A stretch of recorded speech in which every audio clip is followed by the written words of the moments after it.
because this is the thing. Especially when we listen to swing, they're not going.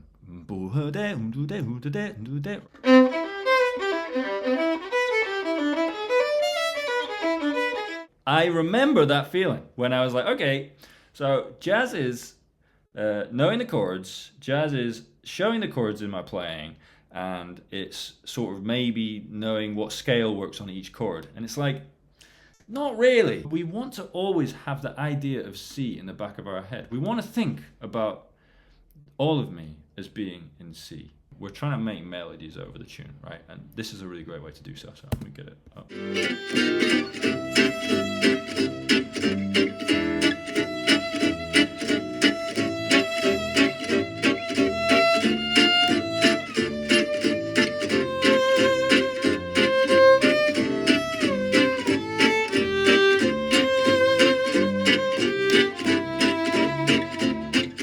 So I didn't play any notes out of the C major scale there, and I tried to make it melodic. It's a little bit of an exercise, right?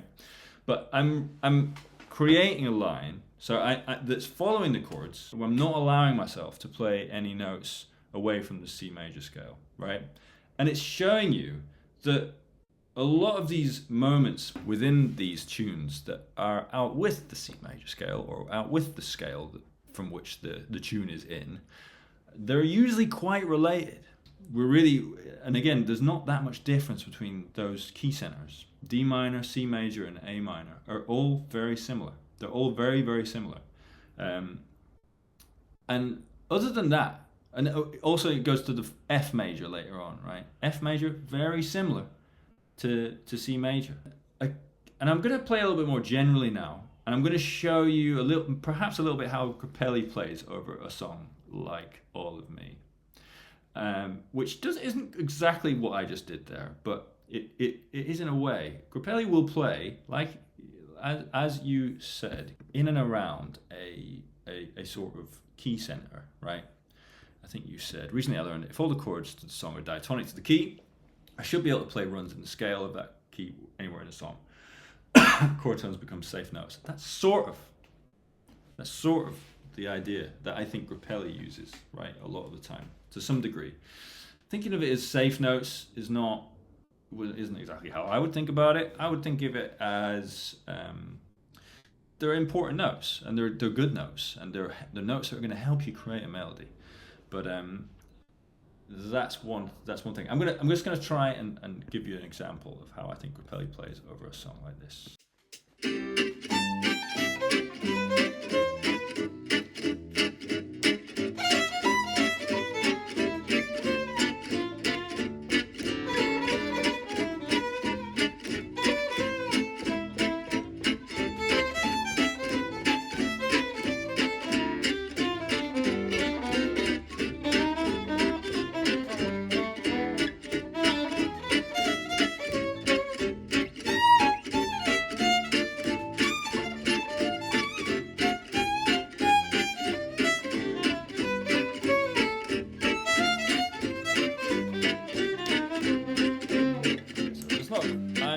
I've never been a very good Grappelli impersonator. It's never been my thing. But what I'm doing there is I'm not going too hard on the chord tones. What I'm trying to do is I'm trying to think of nice bluesy melodies that work in and around C, that are sort of enjoyable to listen to. And I'm also trying to make sure that everything I play is in phrases rather than in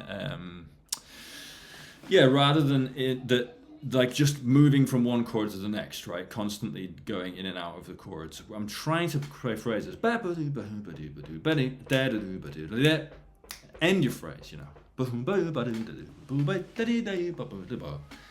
And thinking like that. So my answer to your question is try to, actually that technique that I did first, where I only play notes from the C major scale, and I have to actually just omit some notes. I'm not allowed to play the third of E7 because that's not in C major. So this is an exercise, a sort of diminutive exercise that you do to help you sort of help you get away from that thing that you're talking about.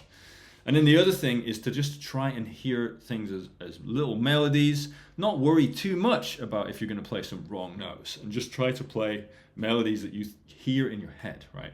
Again, this stuff is really difficult to say, because often, especially at the beginning, you're like, I don't hear any melodies in my head, I don't know what I'm doing. But really, that's part of your practice. And what you're doing there is you're practicing playing, right? That is how I play. I don't think, this chord, oh God, because I've practiced a lot at home. Now, what I'm doing there is that's how I play. I'm going melody, but I really know the chords. I know them like the back of my hand. So the melody I hear and the melody that's going to come out on my fingers is hopefully going to be within those chords, and that's it. The playing, when you play, you're not supposed to be going C major, okay, E. You know, you're not supposed to be thinking like that.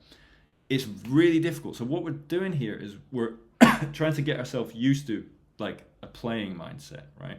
Just going bad up. Okay, let's see what happens. I think I hear this head up. Okay, I think that was in E7. That did work. That sounded good. Okay, good.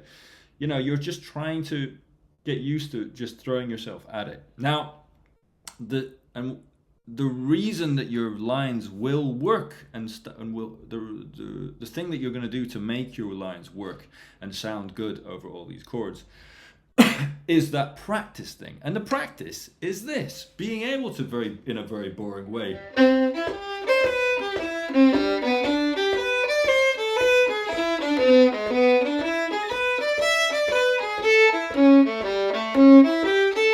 The thing that you're talking about that you do when you play and you don't like it, that's practice. What you're doing is practicing. I'm not saying don't do that. You're going to see it as something completely different. When you practice, especially at the stage that you're at, you're trying to make those changes, right? And when you play, you're just trying to make melodies. And hopefully, the melodies that come out when you play, if you practice enough, are gonna make more sense with the chords. The other thing is the transcription, right? The last thing is transcribing. The thing that we get from transcribing is material to play on chords, which is great. That's sort of stuff that you can inject in, right? Inject some material. You know this. It's like, okay, I'm going to learn this line that definitely works in C, and I like it, and I want to try and play it on C major when it next comes up. That's something to try to do in your practice as well. But the other thing it does is it gives you an idea as to sort of how a solo works and how it feels to play a good solo, right? And I think that's the thing is jazz is it's supposed to be an expression of you and what you know and what you feel, more what you feel than what you know. But one of the great ways that we can do that is to, you know, in the same way that if you're learning a language, you get to the point that actually you start reading books.